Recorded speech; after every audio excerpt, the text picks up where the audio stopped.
मैं आपको ले चलता हूँ कक्षा 11 की ओर। वहाँ पे हमने स्थितिज ऊर्जा के बारे में पढ़ा था। वहाँ पे ऊर्जा दो प्रकार की थी, स्थितिज ऊर्जा और एक काइनेटिक देखा था आपने, गतिज ऊर्जा देखा था। और वहाँ पे आपने ये भी देखा था ऊर्जा संरक्षण का नियम लगता है। हमने ये भी देखा था ऊर्जा संरक्षण सिद्धांत कार्य करता है, यानी कुल ऊर्जा क्या होती है, संरक्षित रहती है, एक माध्यम से दूसरे माध्यम में परिवर्तित होती रहती है। ऊर्जा संरक्षण का नियम भी अपने को पता है। हम ये भी जानते हैं कि स्थिति के कारण स्थितिज ऊर्जा आती है ना, स्थिति में परिवर्तन अगर हो रहा है तो स्थितिज ऊर्जा आएगी। और गति के कारण, वस्तु में अगर कोई गति हो रहा है उसके कारण क्या होता है, गतिज ऊर्जा होती है। जब हम किसी पदार्थ को उठाते हैं, जैसे यहाँ पे हम इस बॉल को उठा रहे हैं धीरे धीरे, तो क्या होगा, इसमें स्थितिज ऊर्जा में वृद्धि होगी। इसके अंदर क्या होगा, स्थितिज ऊर्जा होगा। जब मैं इस गेंद को धीरे धीरे, बिल्कुल धीरे धीरे उठाऊं और यहाँ ला के रख दूं धीरे से, तो वहाँ पे क्या होगा, उसमें स्थितिज ऊर्जा हो जाएगी। और जैसे इसको हम क्या करें, उठाने के बाद यहाँ से हमने उठाया और क्या किया, यहाँ तक ले गए। अब इसको हमने क्या किया, धकेल दिया तो इसके अंदर जो स्थितिज ऊर्जा थी वो किस में बदल गई, गतिज ऊर्जा में बदल गई। गति मिल गई ना इसको, तो उसमें क्या हो गया, गतिज ऊर्जा में बदल गई। साथ में आपको ये भी ध्यान होगा, U बराबर mgh होता है, पता ही अपने को। U जो होता है वो क्या होता है, U बराबर होता है mgh, यानी गतिज ऊर्जा जो भी अपने पास, U बराबर क्या होता है, mgh होता है, ये अपने को पता है। ठीक है, चलिए जब अपने को ये पता है तो हम क्या करें, यहाँ पे इसको, बॉल को, इस गेंद को धीरे धीरे उठा रहे हैं, धीरे धीरे उठा रहे हैं। तो किसमें, गुरुत्वीय बल जो लग रहा है, गुरुत्वाकर्षण बल लग रहा है, उसके क्या कर रहे हो, विरुद्ध कार्य कर रहे हो। आप क्या करो, यहाँ पे गुरुत्वीय जो बल लग रहा है उसके विरुद्ध हम क्या कर रहे हैं, कार्य कर रहे हैं। गुरुत्वाकर्षण बल के विरुद्ध कार्य कर रहे हैं, यानी उसके विरुद्ध उठ ले रहे हैं। गुरुत्वाकर्षण बल क्या हो रहा है, जिस गेंद को उठा रहे हैं तो गुरुत्वाकर्षण बल क्या कर रहा है, नीचे को खींच रहा है।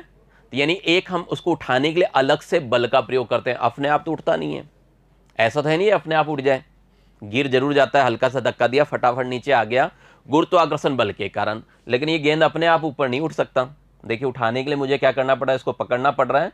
और इसको उठाया जब मैंने, तो एक बल लगा रहा हूं, मुझे क्या करना पड़ रहा है, एक बल लगाना पड़ रहा है। वो बल क्या हो रहा है, गुरुत्वाकर्षण बल के विरुद्ध लग रहा है ना। तो इसलिए वो बल क्या होगा, माइनस में जाएगा। वो बल क्या हो जाएगा, माइनस में आएगा, क्योंकि गुरुत्वाकर्षण बल मेरे बल को क्या कर रहा है, कम करने की कोशिश कर रहा है ना। ठीक है, तो इसको हम बोलते हैं बाह्य बल। ये क्या होता है, बाह्य बल होता है।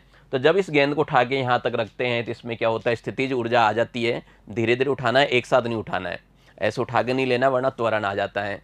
तो यहाँ पे क्या होता है कि इसको स्थितिज ऊर्जा प्राप्त हो जाती है। यह स्थितिज ऊर्जा इसमें रहती है, और जैसे हम इसको गिराते हैं तो इसमें क्या होता है, यह स्थितिज ऊर्जा इसमें क्या होती है, काइनेटिक एनर्जी में बदल जाती है। बस इसी थ्योरी पे आज हम विद्युत विभव की बात करेंगे कि भाई ऐसा इनमें भी होता है क्या।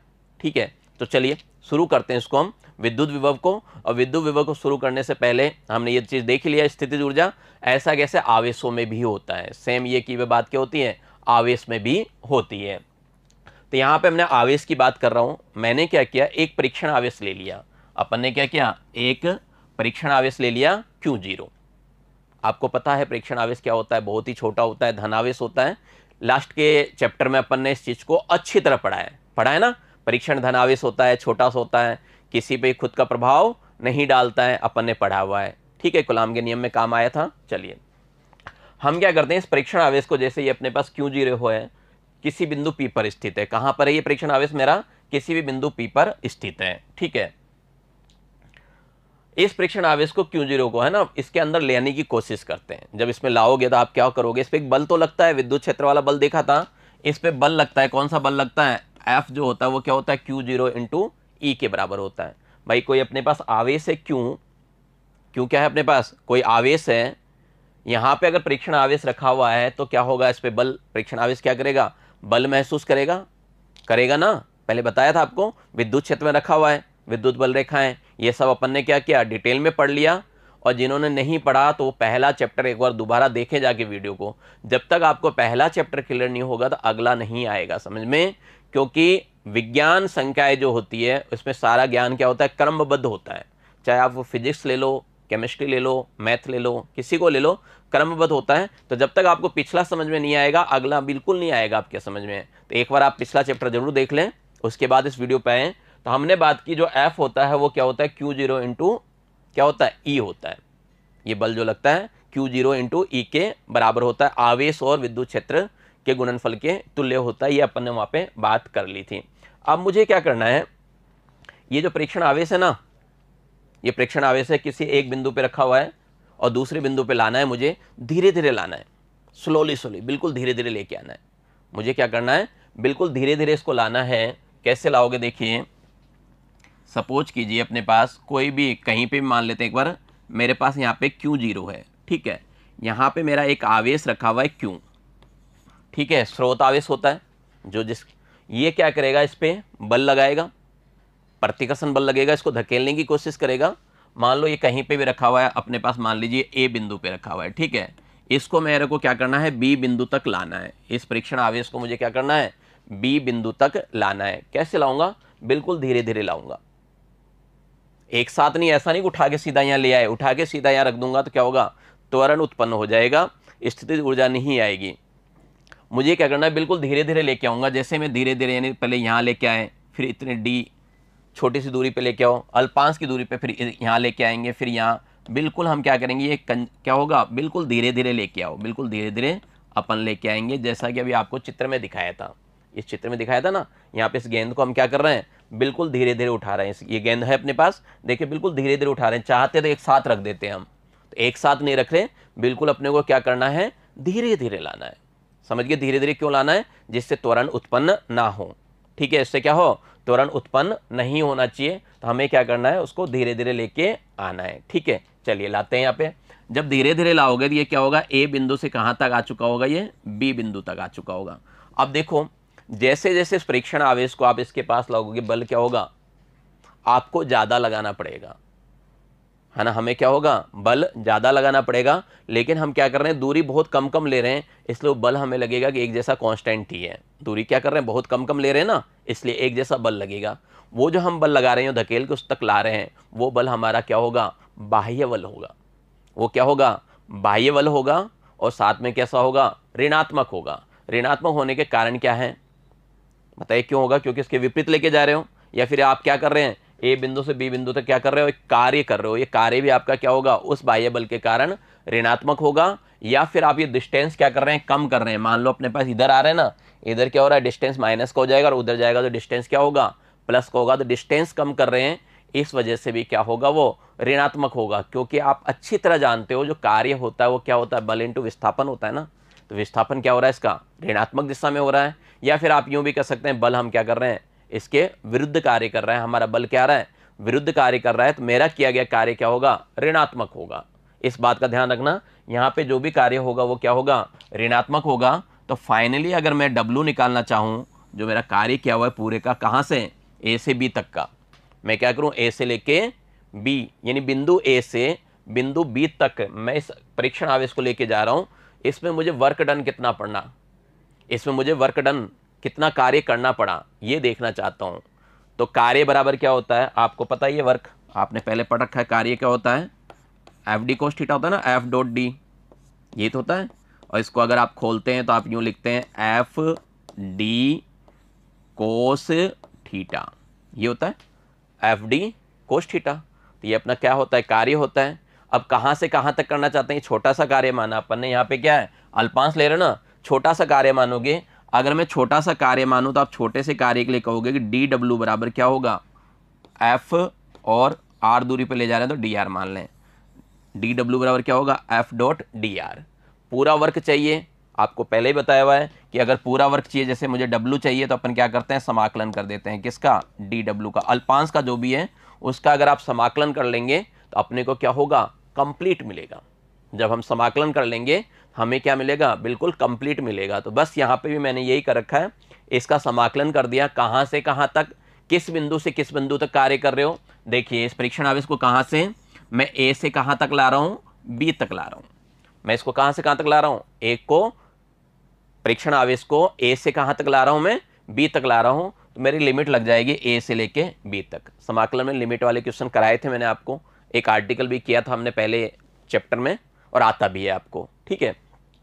तो मैंने ये लिमिट लगा दी ए से लेके बी तक, ठीक है। ये क्या हो गया, अपना लिमिट लग गया। अब इसको क्या करें, अब अपने को क्या करना है, एफ ई एक्स टी का मतलब है एक्सटर्नल, बाह्य फोर्स है ना, बाहर का फोर्स लग रहा है, एक्सटर्नल बाह्य होता है। वो बताया भी आपको क्या होगा, ऋणात्मक होगा। उसके विरुद्ध कर रहे हैं ना, एफ ई विद्युत क्षेत्र के क्या होगा, उल्टी दिशा में होगा, ऋणात्मक होगा, इसलिए मैंने क्या किया यहाँ पे माइनस का ले लिया। समझ रहे हो बात को? ये तो आपका एफ ई चल रहा था और इसके विरुद्ध आपने क्या किया, इसके विरुद्ध आपने क्या किया, एफ एक्सटर्नल लगाया है ना। इसके विरुद्ध हमने क्या किया, एफ एक्सटर्नल लगाया है, इसलिए हमने क्या किया, इसका माइनस ले लिया। क्लियर यहाँ तक? उम्मीद करता हूँ यहाँ तक आपको बात समझ में आ गई होगी। आ गई ना?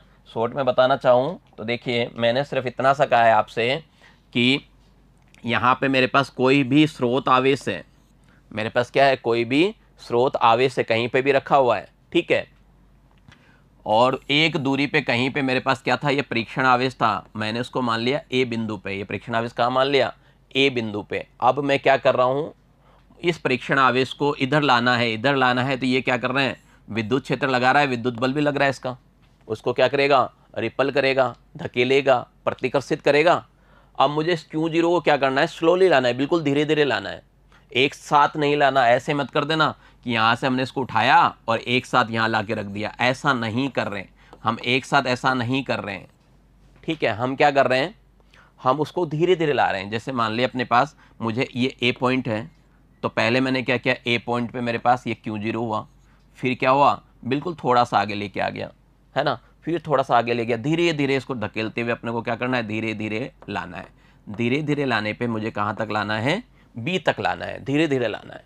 इसका ध्यान रखना, धीरे धीरे लाने से फ़ायदा क्या होता है, बल एक समान लगता है। छोटी छोटी दूरी के लाओगे ना तो हल्का हल्का चेंज तो होगा, लेकिन अपने को प्रैक्टिकली वो चीज़ अनुभव नहीं होगी, ठीक है।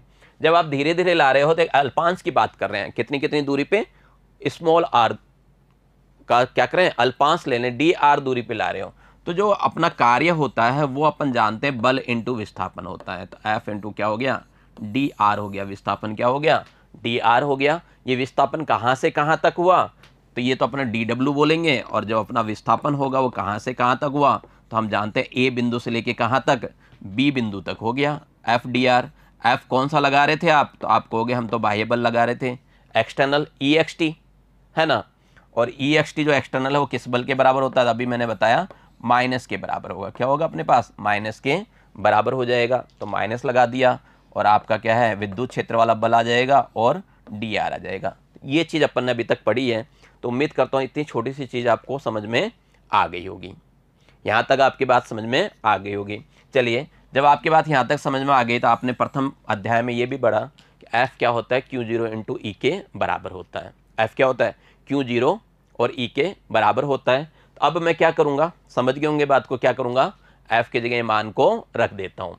तो जैसे ही मैंने एफ की जगह इस मान को रखा तो ये आ गया अपने पास Q0 ई vector dot D R vector. ध्यान देना, कार्य हमेशा क्या होता है, F vector dot D S vector या डिस्टेंस जो भी है ना उसके डॉट प्रोडक्ट के बराबर होता है। और डॉट प्रोडक्ट आपको अभी भी याद होगा, पहले भी अपन ने बता दिया कि ए डॉट जो बी होता है वो क्या होता है, ए डॉट बी होता है ए बी कोस थीटा।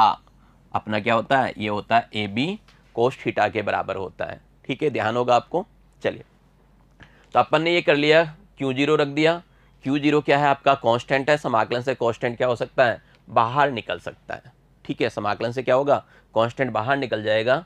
तो जब बाहर निकल गया तो फाइनली अपने पास ये जो डब्ल्यू ए बी है वो इसके बराबर आ गया, माइनस का Q0 ए से B E vector dot D R vector. इसको मैं दे देता हूँ समीकरण नंबर 1। और यहाँ पे वो सारी चीज़ें लिखी हुई है जो मैंने आपको कहा है ना। क्या कहा है, प्रतिकर्षण बल के विरुद्ध कार्य कर रहे हो।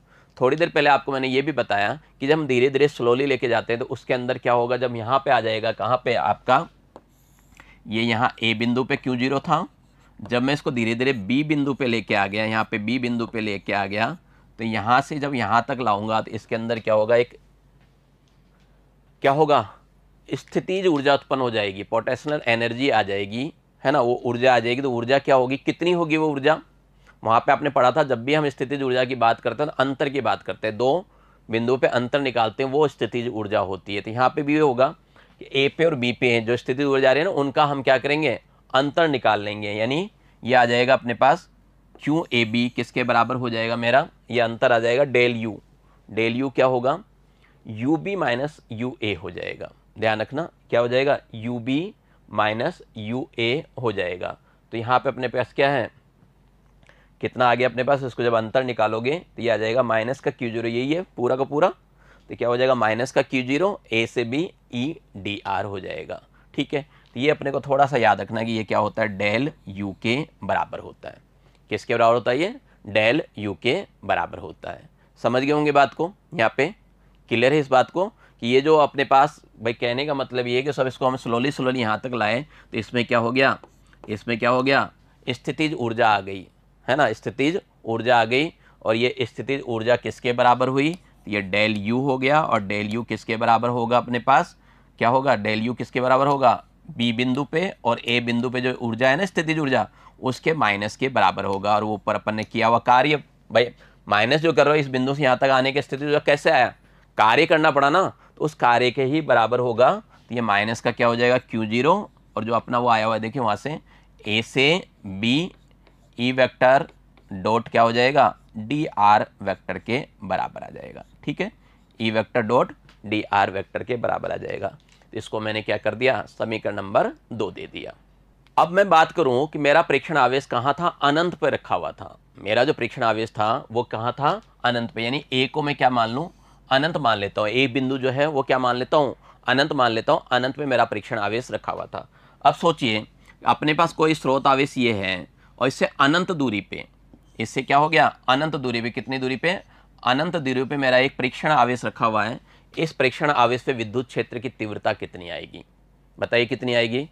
हम ये अच्छी तरह जानते हैं कि विद्युत क्षेत्र जो है ई, वो क्या होता है, दूरी के वर्ग के क्या था, व्युत्क्रमानुपाती था। यानी जितनी दूरी बढ़ती जाएगी उतना ही ई क्या होगा, कम होगा। जितना बढ़ाओगे उतना ही ई क्या होगा, कम होगा। अब बिल्कुल ही मैंने बढ़ा दिया, सबसे लास्ट में लेके चला गया, तो सबसे लास्ट में ई कितना होगा, यानी अनंत पे ई का मान कितना आना चाहिए, 0 होगा। कितना होगा, 0 होगा। भाई जैसे जैसे दूर लेके जाएंगे वहां पे क्या होगा, प्रभाव खत्म होने लग जाता है ना। जैसे जैसे दूर लेके जाते हैं वहां पे क्या होता है, प्रभाव उसका खत्म होना जाता है। जैसे विद्युत क्षेत्र में आप क्या करें, किसी बिंदु को दूर लेके जाओ, तो जितना दूर लेके जाओगे उसमें तीव्रता उतनी ही क्या होगी, कम होने लगेगी। ये अपना प्रतिकर्षण बल इस पे Q0 पे अनंत पे बिल्कुल ही नहीं लगा पाएगा। ठीक है, तो प्रतिकर्षण बल ये बिल्कुल ही नहीं लगा पाएगा, यानी ई का मान हमने क्या किया, वहां पे लगभग 0 होगा। मान लिया कितना है, 0 है। ठीक है, जब 0 है तो वहां पे बल नहीं लगेगा, बल नहीं लगेगा तो वहां पे क्या होगा, पोटेंशियल एनर्जी नहीं आएगी, है ना, नहीं आएगी ना, स्थितिज ऊर्जा नहीं होगी। तो वहां पे यू अनंत पे जो स्थितिज ऊर्जा है वो कितनी हो जाएगी, 0 हो जाएगी। ठीक है, कितनी हो जाएगी, 0। तो 0 हो जाएगी, इसका मतलब अनंत से किसी आवेश को बी बिंदु तक लाने में जो किया गया कार्य है वो कितना हो जाएगा, वो ये हो जाएगा उस बिंदु पे यू बी।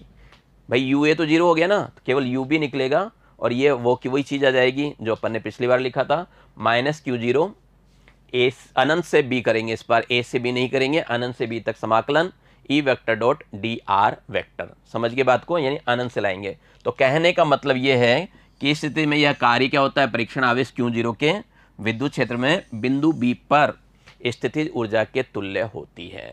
यानी आपसे कहा जाए कि एक परीक्षण आवेश को अनंत से किसी बिंदु बी पे ला रहे हैं तो किया गया कार्य कितना होगा, तो आप कहेंगे कि जो बिंदु बी पे स्थितिज ऊर्जा प्राप्त हुई ना वो उसके किए गए कार्य के क्या होगा, तुल्य होगा। ठीक है, संभवतः ये चीज़ें आपके समझ में आ गई होगी, मेरी बात क्लियर हो गई होगी। ये बात को अपन ने अभी तक ज़्यादा कुछ नहीं किया। एक परीक्षण आवेश को हम क्या कर रहे हैं, पहले ए बिंदु से बी बिंदु तक लाते हैं।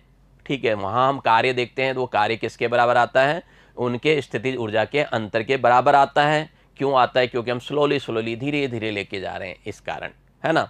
बाद में जो स्थितिज ऊर्जा होगी वो क्या होगी, जैसे इसके पास लेके आओगे ना, यहाँ पे लेके आओगे बी पे, तो स्थितिज ऊर्जा क्या होगी, इस पे क्या करेगा, ये इसको रिपल करेगा, प्रतिकर्षण करेगा, एकदम से दूर भागेगा, एकदम से दूर भागेगा, तो वो स्थितिज ऊर्जा किस में बदल जाएगी, गतिज ऊर्जा में बदल जाएगी। वो स्थितिज ऊर्जा क्या होगी, गतिज ऊर्जा में बदल जाएगी और ऊर्जा संरक्षण सिद्धांत लग जाएगा।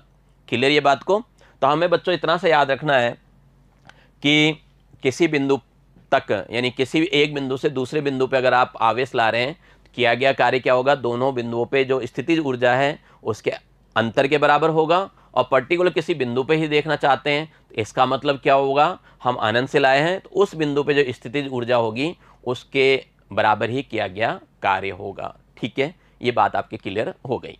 चलिए, जब ये बात क्लियर हो गई तो बात हम करते हैं विद्युत विभवांतर की। विद्युत विभवांतर की, वैसे तो हमारा टॉपिक का नाम है विद्युत विभव, किसी बिंदु पर हम विभव ज्ञात करते हैं, या जैसे हमने यहाँ पे किसी बिंदु बी पे हमने क्या किया, स्थितिज ऊर्जा ज्ञात की। लेकिन वास्तविकता क्या होती है, किसी बिंदु पे स्थितिज ऊर्जा नहीं होता, किसी बिंदु पे नहीं होता, इनके अंतर से ही बनाया जाता है। तो प्रैक्टिकली जो बात है वो अंतर ही होता है, सैद्धांतिक क्या होता है, अंतर ही होता है। अंतर में हम एक को क्या करते हैं, अनंत कर लेते हैं, उससे हल हो जाता है। ठीक है, चलिए, तो जैसा आपने स्थितिज ऊर्जा के बारे में पढ़ा वैसा वैसा अपने पास क्या है, विद्युत विभवांतर है। ठीक है, विद्युत विभवांतर होता है। सेम यहाँ पे भी हम वही करेंगे। हमारे पास क्या है, एक स्रोत आवेश है, मेरे पास क्या है, एक स्रोत आवेश है प्लस क्यू। ठीक है, मैंने मान लिया कि माना किसी आवेश प्लस क्यू के कारण उसके चारों ओर एक विद्युत क्षेत्र उत्पन्न हो जाता है। होता ही है, पता ही है आपको। अपन क्या करें, एक स्रोत आवेश लेंगे तो उसके चारों ओर क्या होगा, अपना एक क्षेत्र बना लेगा, जिसे हम क्या कहते हैं, विद्युत क्षेत्र कहते हैं। पढ़ा था ना। ठीक है, जब हम इस विद्युत क्षेत्र में कोई भी परीक्षण आवेश रख दें तो वो क्या करेगा, एक प्रतिकर्षण बल का अनुभव करता है। ये प्लस क्यों क्या करेगा, उसको धकेलने की कोशिश करेगा परीक्षण आवेश को, क्योंकि परीक्षण धन आवेश होता है। ये भी धन आवेश है, वो भी धन आवेश है, इसलिए क्या करेगा, एक प्रतिकर्षण बल लगता है। ठीक है, इस पर क्या होता है, एक प्रतिकर्षण बल लगता है। हम क्या करें, इस परीक्षण आवेश को मैं क्या कर रहा हूं, बिंदु बी से ए तक ला रहा हूं। मैं क्या कर रहा हूं, परीक्षण आवेश को किसी बिंदु बी से अन्य बिंदु ए तक लाने में प्रतिकर्षण बल के विरुद्ध क्या करना पड़ेगा, आपको कार्य करना पड़ेगा ना। यानी मैं इसको यहां से लेके यहां तक लेके आता हूं। मैं क्या करता हूं, यहां से लेके यहां तक लाता हूं, धीरे धीरे। ध्यान रखना, धीरे धीरे एक साथ नहीं रखना, धीरे धीरे लाएंगे तो हमें क्या करना पड़ेगा, प्रतिकर्षण बल के विरुद्ध कार्य करना पड़ेगा। क्या करना पड़ेगा, प्रतिकर्षण बल के विरुद्ध कार्य करना पड़ेगा। जैसे मान लो ये है, ये मेरी तरफ आ रही है, ये लगातार क्या हो रहा है, मेरी तरफ आ रही है, तो मुझे इसको रोक के मुझे यूं धकेलना है। तो धकेलने में ज़्यादा टाइम लगेगा ना मुझे, क्योंकि ये आ रही है, उसके बल को भी ख़त्म करना है और बाद में उससे ज़्यादा बल लगा के मुझे क्या करना है, धकेलना है। तो ये जो आ रही है इसके विरुद्ध मुझे क्या करना पड़ेगा, काम करना पड़ेगा। अपने को क्या करना पड़ेगा, इसके विरुद्ध काम करना पड़ेगा। जैसे अपन दरवाज़ा लगा देते हैं, है ना, और दरवाजे को वापस हम क्या करें, खोलें धक्का देके, लेकिन पीछे से क्या है, किसी ने रोक रखा है ऊपर के, खोलने नहीं दे रहा, तो हम ज़्यादा बल लगाएंगे तभी तो दरवाज़ा खुलेगा। तो आपको क्या करना पड़ रहा है, पीछे से उस दरवाजे को जिसने रोक रखा है उसके विरुद्ध कार्य करना पड़ रहा है, उसके विरुद्ध हमें क्या करना पड़ रहा है, बल लगाना पड़ रहा है। ऐसा कैसा यहाँ है, ये जो Q0 ला रहा हूँ मैं बी से ए तक, Q0 क्या कर रहा हूँ मैं, बी से ए तक ला रहा हूँ, तो यहाँ पे मुझे क्या करना पड़ेगा, इसका जो प्रतिकर्षण बल है Q का, स्रोत आवेश का, उसके विरुद्ध मुझे एक बल लगाना पड़ेगा, जिसको मैं क्या कहता हूँ, बाह्य बल कहता हूँ। वो क्या होता है, अपने पास बाह्य बल होता है, जो कि प्रतिकर्षण बल के क्या होगा, विरुद्ध लगेगा, विपरीत दिशा में लगेगा। ठीक है, यहाँ पे मैं क्या करता हूँ, परीक्षण आवेश जो है ना मेरा धनावेश होता है, इसको एकांक मान लेता हूँ। अपन क्या मान लें, एकांक मान लें। तो जब एकांक मान लेते हैं तो यहाँ पे एक परिभाषा बन जाती है जो आपको लिखनी है, कि विद्युत क्षेत्र में एकांक धनावेश को एक बिंदु से दूसरे बिंदु तक ले जाने में किया गया कार्य उन दोनों बिंदुओं के बीच विभवांतर को प्रदर्शित करता है। आपसे पूछ लें कि विभवांतर क्या होता है, तो ये परिभाषा लिख के आएंगे। क्या रहेगा अपने पास, कि विद्युत क्षेत्र में एकांक धनावेश को एक बिंदु से दूसरे बिंदु तक ले जाने में किया गया जो कार्य है वो क्या होता है, दोनों बिंदुओं का विभवांतर होता है। ठीक है, परिभाषा पूछते रहते हैं तो आपको ये परिभाषा कॉपी में लिख लें। आशा ही नहीं, उम्मीद है आप कॉपी और पेन लेके अवश्य बैठे हुए हैं जिसमें आप इसको लिख रहे हैं।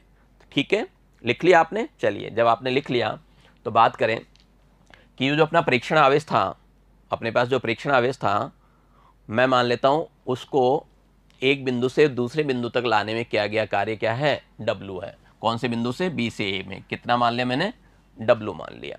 ठीक है, तो अब ये जो W होगा वो क्या होगा, VA माइनस VB होगा। किसके बराबर होगा, W बटा Q0 के बराबर होगा। W बटा क्या होगा, Q0 के बराबर होगा। ठीक है, एकांक धनावेश की बात कर रहे थे, तो Q0 का मान अगर मैं 1 ले लूँगा तो W आ जाएगा। यहाँ पे जो मेरे पास सूत्र बना हुआ है, इस सूत्र से भी मैं एक परिभाषा बना सकता हूँ।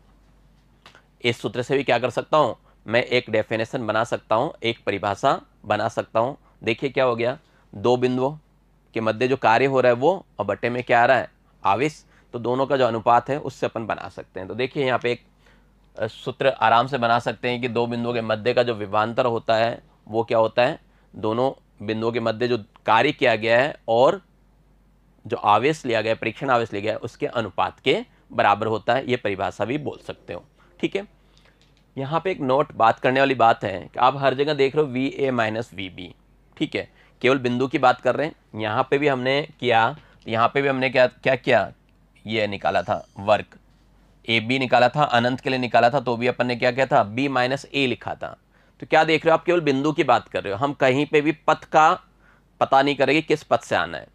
हमने पथ नहीं बताया ना भाई, यहाँ आना है अपने को, क्या करना है, एक धन आवेश को B से A पे लाना है, तो मैं तो B से A इधर से यूं भी ला सकता हूँ, है ना, इधर से भी ला सकता हूँ, यूं घूमता घूमता भी वापस आ सकता हूँ। कैसे भी आ सकता हूँ, मुझे तो क्या करना है, बिंदु A पे आना है ना, तो ये स्थिर रहता है। बात एक ही है, कैसे भी आ जाए तो इस पे पथ पे निर्भर नहीं करता। जैसे यहाँ पे है कि मैं कोई आवेश ला रहा हूँ, A से B मैं ऐसे भी आ सकता हूँ, A से B मैं ऐसे भी आ सकता हूँ, A से B यूँ जाके यूँ जाके यूँ जाके यूँ जाके फिर भी आ सकता हूँ। बात एक ही है, क्योंकि बिंदुओं की बात हो रही है। अपनी बात क्या हो रही है, बिंदुओं की हो रही है, बिंदुओं की स्थिति सदिश की बात हो रही है।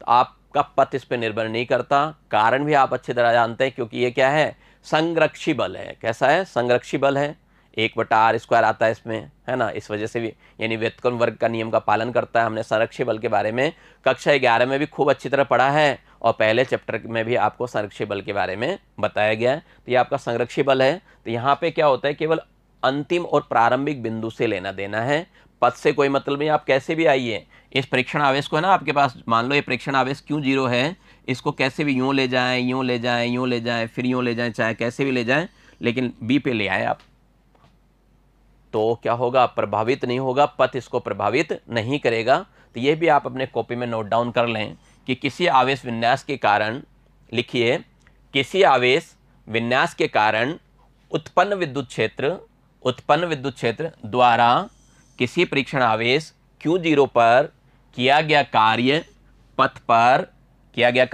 पर निर्भर नहीं करता है। लिख लिया आपने इस चीज को। और किस पे करता है, यह केवल अंतिम तथा प्रारंभिक स्थितियों पर ही निर्भर करता है। अंतिम और प्रारंभिक स्थितियों पर ही निर्भर करता है, पथ पे ये निर्भर नहीं करता है। यहाँ ये संरक्षी बल है, इसलिए ऐसा होता है। समझ गए होंगे बात को। संरक्षी बल आपको ध्यान ही है, गुरुत्वाकर्षण बल लगता है वो भी संरक्षी बल है, कूलाम बल भी क्या है, संरक्षी बल है, वापस अपनी स्थिति प्राप्त कर लेता है। जैसे स्प्रिंग है, आप दबाइए वापस छोड़िए अपनी स्थिति में आ जाता है। ये सब क्या है, आपके संरक्षी बल के उदाहरण है। इसके बारे में आपने डिटेल में कक्षा 11 में पढ़ रखा है। अगर आपने कक्षा 11 डिटेल में नहीं पढ़ी तो इसी चैनल पे अपने पास कक्षा 11 के भी वीडियो अवेलेबल हैं, आप उसको भी जाके देख सकते हैं। ठीक है, खोजने में अगर आपको यूट्यूब पे दिक्कत आ रही है तो प्ले स्टोर से आप मिशन ज्ञान ऐप को डाउनलोड कर लें, वहाँ पे आपके पास सारे वीडियो सिस्टमेटिकल रखे हुए हैं, तो वहाँ से भी आप इस चीज़ को देख सकते हैं, कक्षा 11 के वीडियोज को। ठीक है, तो ये बात अपने क्लियर हो गई। तो चलिए देख लेते हैं इसका मात्रक क्या होता है, मात्रक भी निकाल लें। तो यहाँ पे मात्रक निकालोगे, देखिए आपके पास दिया हुआ है VA माइनस VB बराबर क्या आ गया, W/Q0। ठीक है, कार्य और आवेश हम जानते हैं, जो कार्य होता है इसका जो मात्रक होता है वो क्या होता है, जूल होता है ना।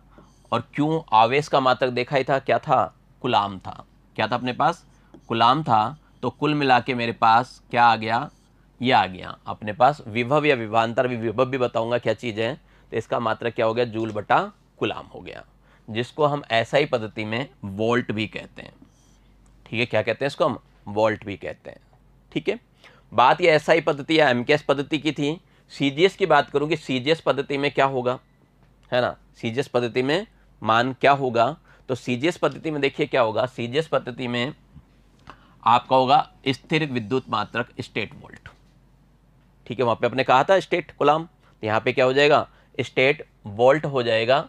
तो स्टेट वोल्ट का मतलब देखिए यहाँ पे 1 वोल्ट जो अभी अपन ने देखी थी, यहाँ पे हमने क्या किया, आपके पास एक शब्द आया था कि V बराबर, यानी थोड़ी देर के लिए V मान लेते हैं, उसको विभवांतर को अपन क्या करें, V मान लें। V बराबर आ गया W/Q आ गया, थोड़ी देर के लिए Q मान लेते हैं। ठीक है, V वोल्ट में बताया आपने, तो 1 वोल्ट है ना, अपन इसको 1 वोल्ट मान लिया, W 1 जूल मान लिया, और ये क्या किया, 1 कूलाम मान लिया। हमने ये 1 जूल मान लिया और ये क्या हो गया, 1 कूलाम मान लिया। और ये क्या था अपने पास, ये अपने पास 1 वोल्ट था। तो मैं यहाँ से पहले आपको 1 वोल्ट की डेफिनेशन भी बता सकता हूँ, 1 जूल/कूलाम, 1 वोल्ट की डेफिनेशन क्या होगी, जूल/कूलाम। तो इस प्रकार आप ये डेफिनेशन भी लिख सकते हैं। क्या, यदि 1 कूलाम आवेश वाले एक परीक्षण आवेश एक कूलाम आवेश वाला प्रेक्षण आवेश, यानी कहने का मतलब क्या कह रहा है यहाँ, Q का मान 1, ठीक है, को विद्युत क्षेत्र के 1 वोल्ट, वोल्ट का मतलब बता दिया 1 जूल बटा 1 कूलाम होता है ना, तो 1 वोल्ट एक बिंदु से दूसरे बिंदु तक लाने में किया गया कार्य यदि 1 जूल है तो उन दोनों बिंदुओं के बीच विभवांतर कितना होता है, 1 वोल्ट होता है। तो बाय द वे आपसे वोल्ट की परिभाषा पूछे तो यहाँ पे आप ये क्या कर सकते हैं, वोल्ट की डेफिनेशन भी बता सकते हैं कि 1 वोल्ट का मतलब क्या होता है ना। आप ये बता सकते हैं कि 1 वोल्ट जो होता है वो क्या होता है, 1 जूल और 1 कूलाम के अनुपात के बराबर होता है, ऐसे कह सकते हैं, ठीक है। चर्चा कर रहा था मैं सीजीएस पद्धति में कि सीजीएस पद्धति में क्या होता है, तो देखिए सीजीएस पद्धति में आप क्या बोलेंगे, स्थिर विद्युत मात्रक, या फिर अपन क्या कर सकते हैं, स्टेट वोल्ट भी बोलेंगे। साधारणतः हम स्टेट वोल्ट ही बोलते हैं। स्टेट वोल्ट का मतलब क्या होता है, अभी आपने देखा 1 वोल्ट बराबर होता है 1 जूल बटा 1 कूलाम, ठीक है। इसको सीजीएस में ले जाइए, जूल को 1 जूल में बच्चों होता है 10 की घात 7 अर्ग, कितना होता है, 10 की घात 7 अर्ग होता है, और 1 कूलाम में होता है 3 इंटू 10 की घात 9 स्टेट कूलाम, ठीक है, 3 इंटू 10 की घात 9 स्टेट कूलाम। ये 10 की घात 7 अर्ग आपने कक्षा 11 में पढ़ रखा है, और ये पहले चैप्टर अभी 12 में आपको पहले चैप्टर में मैंने बता दिया था ये मान होता है। अब इसको हल कर लें, हल करोगे तो ऊपर तो है पावर 7, नीचे है पावर 2, कितना हो जाएगा, नीचे आ जाएगा, नीचे आ जाएगा। तो हम क्या करेंगे, 9 में से 7 घटाएंगे, हम क्या करेंगे, 9 में से 7 घटाएंगे, और जैसे आप 9 में से 7 घटाओगे कितना आएगा, 9 में से 7 गया तो 2, तो 10 की घात 2, और 10 की घात 2 का मतलब क्या होता है, पता ही ना सबको, शाबाश, कितना होता है, 100 होता है। इस वजह से यहाँ पे हमने आपको बता रखा है डायरेक्ट ही ये होता है। तो आपसे अगर पूछ ले कि 1 वोल्ट में स्टेट वोल्ट कितना होता है, तो आप बताएंगे 1 वोल्ट में 1/300 स्टेट वोल्ट होता है, 1/300 स्टेट वोल्ट होता है ना। अगर आपसे पूछे कि 1 स्टेट वोल्ट में वोल्ट कितने होते हैं, तो क्या करेंगे आप, वज्र गुणा करके आराम से निकाल सकते हैं। भाई अपने को ये आ गया 1 वोल्ट, अपने पास क्या आ गया, 1 वोल्ट में कितना होता है, 1/300 स्टेट वोल्ट होता है, ठीक है। ये अपने को याद रखना है, न्यूमेरिकल क्वेश्चन करने के लिए काम आता रहेगा, है ना। ये अपने को क्या होगा, न्यूमेरिकल आंकिक प्रश्न जो आएंगे वहाँ हल करने के काम आता है, समझ गए बात को, वहाँ बहुत ज़्यादा देता है, एक हल करने के काम आता है। तो ये अपने पास क्लियर, यहाँ पे हमने मात्रक देख लिया, ठीक है, हमने क्या किया, मात्रक देख लिया। अब हम क्या करें, अब हम अपने टॉपिक पे आए, हमारा टॉपिक है विद्युत विभव, हम बात कर रहे हैं विद्युत विभव की, ठीक है। अभी थोड़ी देर पहले हमने क्या किया था कि दो बिंदुओं के मध्य कार्य किया, और कार्य करने के बाद हमने क्या किया, स्थितिज ऊर्जा का अंतर प्राप्त किया था।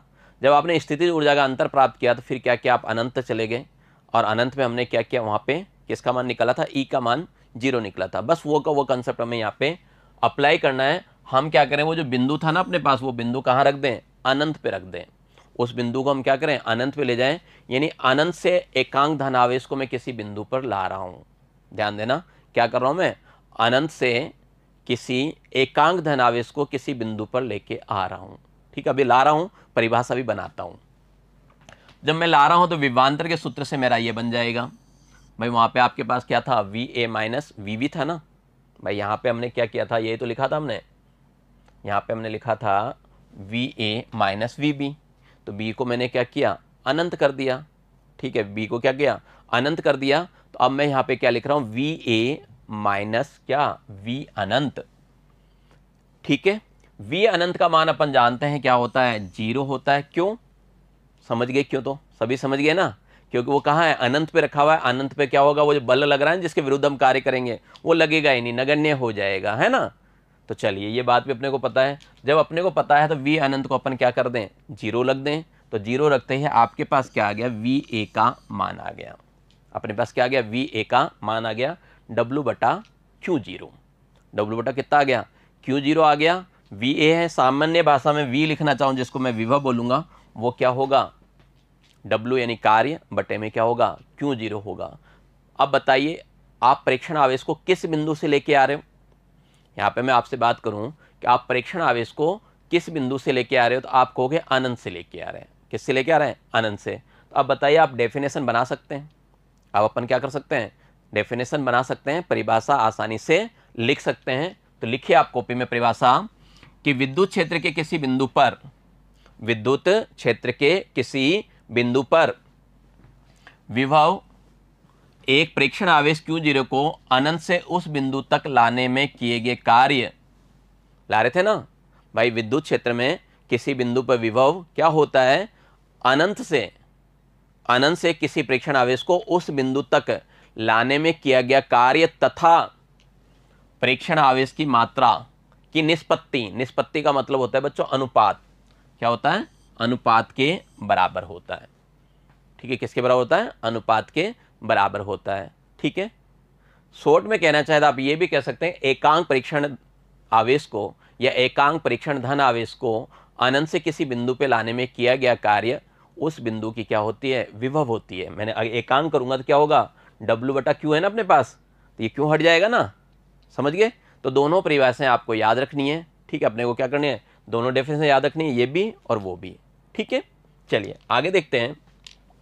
वही बात है कि अगर अपन ने क्या किया, यदि प्रेक्षण आवेश को 1 कूलाम का धन आवेश हो, आपका Q0 क्या हो, 1 कूलाम हो, और अनंत से किसी बिंदु पर लाने में किया गया कार्य क्या हो, 1 जूल हो, तब विभव कितना होगा, तब विभव क्या होगा, 1 वोल्ट होगा, जो कि अभी थोड़ी देर पहले अपन ने चर्चा की थी, सेम वो की वो बात यहाँ पर है। ठीक है भाई, आपके पास ये है ना V बराबर आप बोलते हो W/Q0। मैं W का मान 1 कर दूं, Q का मान 1 कर दूं, तो V का मान कितना आ गया, 1 आ गया, 1 क्या हो गया, वोल्ट हो गया। समझ गए बात को। चलिए देखते हैं विभव की विमा। वैसे तो मैंने विभव की विमा लिख दी mL2 T⁻³ और A⁻⁻1। आप इसको रटे नहीं, आप स्वयं निकाल भी सकते हैं। हम निकाल सकते हैं ना, विमा ज्ञात करने का तरीका आपने कक्षा 11 में खूब सीखा है, यहाँ से आप विमा ज्ञात कर सकते हैं। तो चलिए ज्ञात ही कर लेते हैं कि यहाँ पे विमा कैसे निकलेगा। आप जानते हो अभी थोड़ी देर पहले आपने V बराबर लिखा था, क्या लिखा था, W/Q0 होता है, यही था W/Q0। W कार्य आप जानते हो क्या होता है, FD होता है, क्या होता है, FD होता है, और ये Q0 आ गया। अब मैं बात करूं बल की, बल को भी जानते हो, बल क्या होता है, त्वरण इंटू द्रव्यमान होता है, MAD हो जाएगा। ठीक है, कितना हो जाएगा, MAD, A और ये आ गया अपने पास D/Q। A की बात करूं, त्वरण की बात करूं, तो त्वरण क्या होता है, आपको ध्यान है, त्वरण क्या होगा, वेग में परिवर्तन के यानी V/T लिख सकता हूं त्वरण को, थोड़ी देर के लिए लिख सकते हैं ना, A बराबर V/T। वेग क्या होता है, समय, दूरी जो आती है, दूरी में परिवर्तन की दर। तो इस वेग को मैं क्या लिख सकता हूँ, D लिख लूँ थोड़ी देर के लिए, D/T लिख सकता हूँ। ठीक है, दूरी बता रहा हूँ, D का मतलब बटे में Q0। यहाँ तक आ गया समझ में। अब अपने को क्या करना है, विमा ही लिखनी है इन सब की, क्या करनी है मुझे, इस फॉर्म में विमा निकालनी है, विमा निकालनी है मुझे। V की विमा क्या होगी, तो देखिए विमा लिखें, M की विमा तो M ही होगी, D और D हो गया, तो कितने हो गए इसकी विमा, D दूरी लंबाई होती है, नीचे आ गया देखो आपके पास T और T कितना हो गया, T² आ गया, नीचे क्या आ गया अपने पास, T² आ गया। एक Q0 और लिखा हुआ है, अगर आपको ध्यान हो Q0 आवेश की विमा क्या थी, याद आया कुछ, बिल्कुल सही याद आ गया, आवेश की विमा क्या थी, AT थी। अब इसको हल कर लो, आपका आ गया, देखिए M आ गया अपने पास, ठीक है, L की घात 2, T की घात 2 है और T की घात 1 है, नीचे क्या हो गया, T की घात 3 हो गया, ऊपर लेके जाऊंगा तो T की घात कितनी होगी, -3 होगा, ऊपर लेके जाएंगे तो कितना हो जाएगा, -3 हो जाएगा। ठीक है, और A की घात कितनी हो जाएगी, -1 हो जाएगा। ये आपके पास किसकी विमा आ गई, विभव की विमा आ गई। याद करते हो तो अच्छी बात है, नहीं याद करो और अच्छी बात है, आप कंसेप्ट से ला सकते हो, और जितना आप कंसेप्ट से लाते हो उससे क्या होता है, पिछला चीज़ भी हमें याद हो जाता है, याद हो जाता है ना। जैसे मैं यहाँ पे V की विमा निकालने बैठा हूँ, जब मैं V की विमा निकाल रहा हूँ तो मुझे क्या हो रहा है, पुरानी चीज़ें भी धीरे धीरे याद हो रही है, तो इससे भी अपन कर सकते हैं। समझ गए विमा की बात। अब चलते हैं आगे कि पृथ्वी का विभव क्या होता है। देखिए विभव को नापने के लिए हम क्या करते हैं, पृथ्वी का सहारा लेते हैं। जैसे कोई भी ऊंचाई, लंबाई, चौड़ाई कुछ भी नाप रहे हो, क्या करते हो, कई बार आपने देखा होगा, आप रेलवे स्टेशन वगैरह पे गए होंगे, वहाँ की ऊंचाई बताई जाती है कि इतना ऊंचा है या इतना नीचा है, किससे, समुद्र तल से नापते हैं। तो वैसे ही विभव को हम क्या करते हैं, पृथ्वी से नापते हैं। पृथ्वी का विभव हम क्या मानते हैं, शून्य मानते हैं। अगर हमारे किसी पदार्थ का विभव पृथ्वी के विभव से ज़्यादा आता है तो उसको हम धनात्मक विभव कहेंगे, और कम आएगा तो उसको क्या कहेंगे, ऋणात्मक विभव कहेंगे। समझ रहे बात को।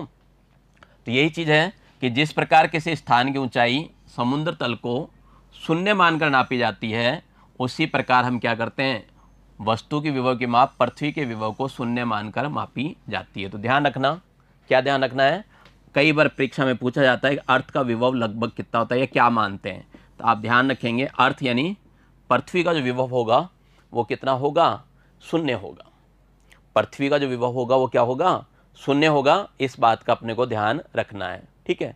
वैसे भी पृथ्वी क्या है, बहुत अच्छा चालक है, थोड़ा बहुत निकाल लो विभव या थोड़ा बहुत दे दो तो उसके कोई खास फर्क नहीं पड़ता है ना। तो यहाँ पे क्या है, पृथ्वी एक बहुत बड़ा चालक है, और पृथ्वी को अगर थोड़ा सा आवेश दे दिया जाए या उससे ले लिया जाए तो उसके विभव में क्या होगा, कोई खास परिवर्तन नहीं आता है, ठीक है। अभी मैंने आपको बता दिया विभव दो प्रकार के थे, धनात्मक विभव और ऋणात्मक विभव। तो आपसे पूछे कि धनात्मक विभव क्या होता है, तो आप ये कहेंगे कि यदि किसी वस्तु का विभव पृथ्वी के विभव से अधिक है, भाई पृथ्वी का विभव 0 मान रहे हो ना, 0 से ज़्यादा प्लस का और 0 से कम क्या होगा, माइनस का, सिंपल सी बात है। तो पृथ्वी का विभव यानी शून्य से ज़्यादा जो है वो धनात्मक होगा, पृथ्वी का विभव यानी शून्य से कम विभव जिसका है वो क्या होगा, ऋणात्मक होगा। और शॉर्ट एंड स्वीट में अगर बात ध्यान रखना चाहें तो ये बात भी ध्यान रखना कि धन आवेशित वस्तुओं का विभव क्या होता है, धनात्मक, और ऋण आवेशित वस्तुओं का विभव क्या होता है, ऋणात्मक होता है। समझ गए बात को। यहाँ पे अपन ने 3 बातें क्लियर की। एक तो ये कहा कि पृथ्वी का विभव क्या होता है, शून्य होता है। ऐसे वस्तु जिनका विभव पृथ्वी के विभव से अधिक है उसमें कैसा विभव होगा, आप कहेंगे धनात्मक विभव होगा, और जिनका पृथ्वी के विभव से कम है उसको विभव कैसा कहेंगे, ऋणात्मक विभव कहेंगे। धनात्मक वस्तुओं का विभव कैसा होगा, धनात्मक विभव होगा। ऋणात्मक वस्तुओं का विभव कैसे होगा, ऋणात्मक विभव होगा। समझ गए बात को। तो ये अपन ने क्या की, विभव की चर्चा कर ली। यहाँ पे हमने क्या किया, विभव की चर्चा की। लेकिन पूरे विभव की चर्चा करने के बाद अभी तक आपको एक बात समझ में नहीं आई होगी कि विभव होता क्या है। ये तो अपन फिजिकली बात कर रहे हैं ना भाई, आवेश वाली बात तो समझ में आ गई, करंट दौड़ रहा था, चालक था, करंट लग रहा था, फिजिकली हम इस चीज़ को महसूस कर रहे थे, है ना। लेकिन अभी तक हमारे दिमाग में ये बात नहीं आई कि आखिर विभव होता क्या चीज़ है। नहीं आई ना आप लोगों की बात, भाई विभव होता क्या है। जैसे आपसे कोई घर में पुराने बुजुर्ग लोग हैं, वो कहेंगे बताना विभव क्या होता है, आप तो ये परिभाषा दोगे। ये परिभाषा तो अलग चीज़ है, डेफिनेशन अलग चीज़ है, न्यूमेरिकल क्वेश्चन कर लिए वो अलग चीज़ है, सूत्र बना लिए वो अलग चीज़ है। लेकिन वास्तव में विभव होता क्या है, वास्तव में विभव होता क्या है बताइए। देखिए वैसे तो आपको 2 चित्र दिख रहे हैं, इससे आपको क्या है, थोड़ा अंदाज़ा लग रहा होगा कि मैं क्या बताना चाहता हूँ कि विभव क्या होता है, इस है ना। चलिए इस चित्र पे मैं वापस लाऊंगा आपको। एक चीज़ और बताऊँ आपको, उससे थोड़ा सा अपन प्रैक्टिकली समझने की कोशिश करेंगे भाई विभव क्या है, विभव क्या है। तो विभव पे जाने से पहले मेरे पास एक समझिए, एक पात्र है, पात्र जानते हो ना, कोई भी बर्तन, पात्र ए में मेरे पास 200 लीटर पानी है। कितना है, 200 लीटर पानी है, ठीक है। एक दूसरा पात्र है मेरे पास, पात्र बी, बी में मेरे पास 150 लीटर पानी है, 150 लीटर पानी है, ठीक है। अब मैं आपसे पूछूं कि दोनों पात्र को मैंने रख दिया, पानी का बहाव किधर होगा, पानी का बहाव किधर होगा, तो बता पाओगे क्या। कुछ बच्चे कह रहे हैं कि पानी का जो बहाव होगा वो ए से बी में होगा, है ना। और कुछ ऐसे कह रहे हैं कि बी से ए में होगा, कह रहे हो ना आप। कुछ बच्चों का तो आया कि ए से बी की ओर होगा, क्योंकि ए में ज़्यादा है, बी में कम है, तो 200 लीटर से 150 लीटर में चला जाएगा। कुछ कह रहे हैं नहीं सर बी से ए में भी हो सकता है। अच्छा, कुछ ये भी कह रहे हैं कि नहीं होगा, बहाव होगा ही नहीं, क्योंकि दोनों अलग अलग बर्तन में रखे हुए हैं, बहाव होगा ही नहीं, बहाव होगा ही नहीं। सही है क्या बात, देखिए बिल्कुल सही है। परिस्थितियों पे डिपेंड करेगा, यहाँ पे बहाव करने के लिए हमें क्या करना होगा, परिस्थितियों पे डिपेंड करेगा। कैसे, सपोज कीजिए मैंने ये ले लिया, इसमें तो क्या किया, 200 लीटर पानी ले लिया, ये पात्र है मेरे पास, इसको क्या किया मैंने, 200 लीटर का पानी ले लिया। इसके अंदर मैंने क्या किया, 200 लीटर पानी लिया, यानी कौन सा पात्र है ये, आपको मैंने ए बताया था, ये ए है, ठीक है। और मैंने एक ये वाला पात्र लिया, ठीक है, और इसके अंदर मैंने क्या किया, 150 लीटर पानी लिया, 150 लीटर पानी ले लिया। ठीक है, अब मैंने क्या किया, इसको जोड़ दिया। मैंने क्या किया, इसको यहाँ एक पाइप लगा दी, इस पाइप से अपन ने क्या किया, इसको जोड़ दिया। ये पाइप है, इसमें से पानी आ सकता है अपने पास। ठीक है, अपन ने क्या किया, जोड़ दिया, यहां से ले लिया अपन ने। ठीक है, अब क्या होगा, आप देखो, आप जिसकी बात कर रहे थे, अब क्या होगा, इसके अंदर जो पानी भरा हुआ है, यहां तक अपने पास क्या है, पानी भरा हुआ है। इसके अंदर क्या हुआ, यहां तक पानी भरा हुआ है। क्या होगा, आप समझ गए होंगे बात को, बी वाले से पानी निकल के क्या होगा, यहां से पानी निकल के इसकी ओर आने लगेगा। तो यहां क्या देख रहे हो, बी से ए की ओर आ रहा है, बी से क्या हो रहा है, ए की ओर आ रहा है। उल्टा भी हो सकता था, जिसने कहा था ना बी से ए की ओर जाएगा, वो भी कर सकते हैं। कैसे, अगर मैं क्या करूं, ऐसा कैसा ही पात्र रख लूं, इसकी ऊंचाई क्या करूं, ऊपर ले जाऊं, इसको क्या करूं, ऊपर रख दूं, इसको नीचे। अब ये क्या होगा, जब इसको ऊपर ले जाऊंगा और इसको नीचे ले आऊंगा तो क्या होगा, इसका पानी इसमें आएगा। तो कुल मिला के बात ये हो गई, आप ये कह सकते हो पानी तो ऊंचाई से क्या होगा, नीचाई की ओर जाएगा। पानी जो बहता है, अभी नदियां नाले देखे ना आपने, क्या देखा है, ऊपर से क्या होता है, नीचे की ओर बहता है। पानी क्या होता है, ऊपर से नीचे की ओर बहता है। पानी क्या होगा, ऊपर से क्या होगा, नीचे की ओर आएगा। ये पानी के बहाव की दिशा है।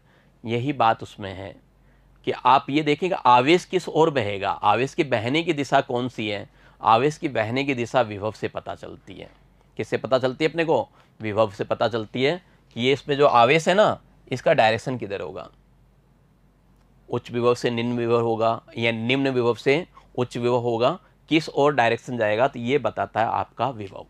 यहाँ पे जैसे इलेक्ट्रॉन, आप जानते हो इलेक्ट्रॉन क्या होता है, गमन करता है। इलेक्ट्रॉन गमन करता है तो क्या होता है, आवेश उत्पन्न होता है। लेकिन दिशा कौन सी होगी, दिशा कौन सी होगी, तो दिशा क्या बताता है, विभव बताता है। विभव क्या करता है, उसकी दिशा बताता है। ठीक है, उसकी क्या करता है, दिशा बताता है। यहाँ पे भी ये चीज़ आपको यही बताया गया है कि ये जो जा रहे हैं ना, समझाने के लिए लिया हुआ ये चित्र, कि दिशा कौन सी होगी। तो समझ गए बात को। तो अगर अपने को ये पता करना हो कि इलेक्ट्रॉन का गमन किस दिशा में होगा, यानी आवेश किधर बहेगा, तो उसके लिए आप क्या करेंगे, विभव निकालेंगे। ठीक है, लेकिन कतई हम विभव की परिभाषा ये नहीं दे सकते, इस बात का भी ध्यान देना। आप विभव की परिभाषा ये नहीं बना सकते कि आवेश की दिशा बताने वाला विभव होता है। ये तो केवल क्या है, समझने के लिए है। ये चीज़ क्या है, केवल अपने समझने के लिए है कि यह चीज़ होता है। परिभाषा तो आपको वही देना है, W/Q0, या क्या, एकांक परीक्षण आवेश को अनंत से किसी बिंदु तक लाने में किया गया कार्य उस बिंदु पर विभव को प्रदर्शित करता है। परीक्षा में जब भी क्वेश्चन आए तो अपने को डेफिनेशन वही देनी है। ये तो केवल समझने की बात है कि इससे अपने को क्या पता चल जाता है, आवेश का प्रवाह की दिशा मिल जाती है, जैसे इसको है ना। अब उच्च विभव की ओर होगा या निम्न विभव की ओर होगा, धनात्मक की ओर होगा या ऋणात्मक की ओर होगा, ये सब समझने के लिए आप मिलिए मुझसे अगले वीडियो में। आज इतना ही, मिलते हैं आपसे आगे फिर। नमस्कार, आपका दिन मंगलमय रहे। 5 के क्वेश्चंस के साथ तैयारी बढ़िया रखिए। चलिए, तब तक के लिए आप लोग खुश रहिए, स्वस्थ रहिए। धन्यवाद।